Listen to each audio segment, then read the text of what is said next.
The horror stories are everywhere. Homes going under contract just hours after being listed, buyers literally begging sellers to take their offer.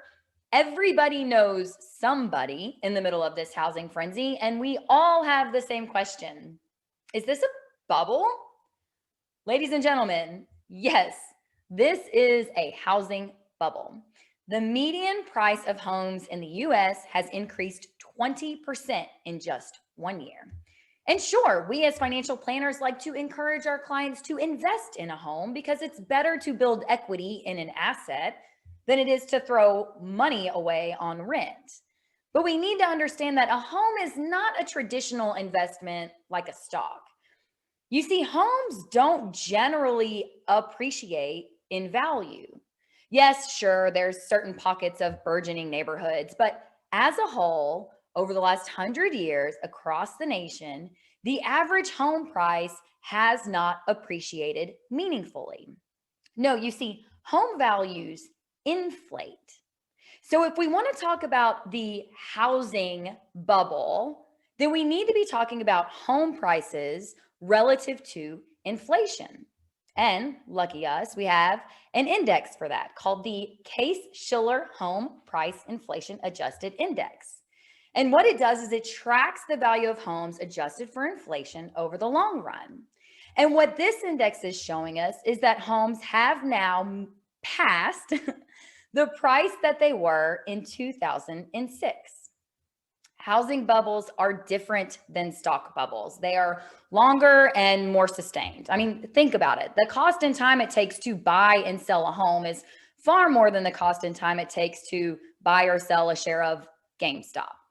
Housing bubbles happen when demand increases drastically relative to supply, and they burst when that reverts. Let's look back to 2007, 2008, and mortgage-backed securities. Created by hedge funds and banks, these bond-like investment instruments were made up of a bundle of home loans. Hedge funds paired these risky investments with something called a credit default swap that provided a layer of insurance or guarantee to the product. And they sold the hell out of them. Investors couldn't get enough of these securities, which meant banks needed to issue more and more mortgages to keep up with the demand from the investors. This led to even looser lending standards.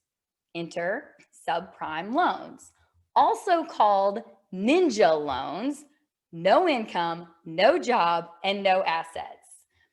You know, kind of like our student loans today. A whole lot of debt out there and not a lot to support it. But I digress. Back to the early 2000s, there were a whole lot of crappy loans and a whole lot of low-rise jeans. So in 2004, the Federal Reserve started to increase the federal funds rate.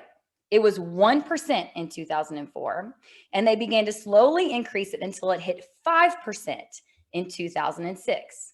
Now, here's an interesting statistic. For every 1% that mortgage rates rises, home prices fall 10%. So here is our perfect storm.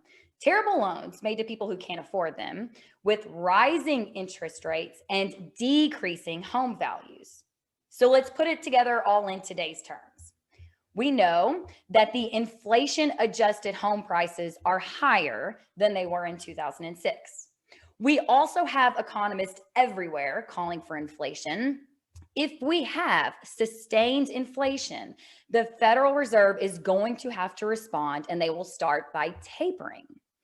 Tapering is when the Fed starts to slow down their quantitative easing programs that they have been using to infuse our economy with cash. Currently, the Fed is buying $40 billion worth of mortgage-backed securities every month. When they stop buying these bonds, mortgage rates will go up, demand will go down, and bubbles will be popping like 2007. Except there are some differences today that weren't around back then. Namely, many do believe that the pandemic has shifted our priorities and what we're willing to spend our household income on. We also have this huge generation called the millennials entering and buying their first home. And finally, a very interesting political element. This is an observation from George Gammon.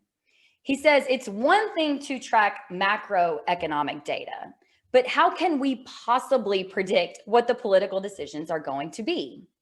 Right now, our economy is propped up on stimulus checks, eviction moratoriums, and high unemployment claims. Will our government continue this type of support for everyone? It may be this fall, it may be a year or 2 years from now, but at some point, inflation will return.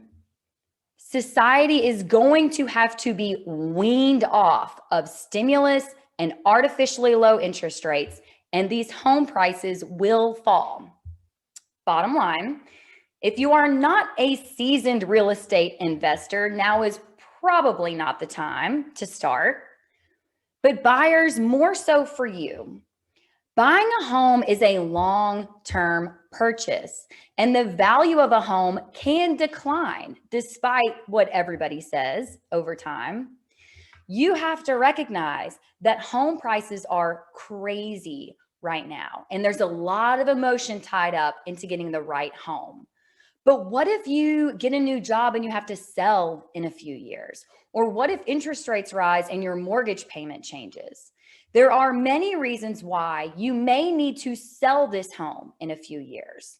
So make sure you're very realistic about the price you're willing to pay today and what the value of that home could be in a totally different economic environment in a few years. That's it for this week. This is Jeannie Fisher, the 401k Lady.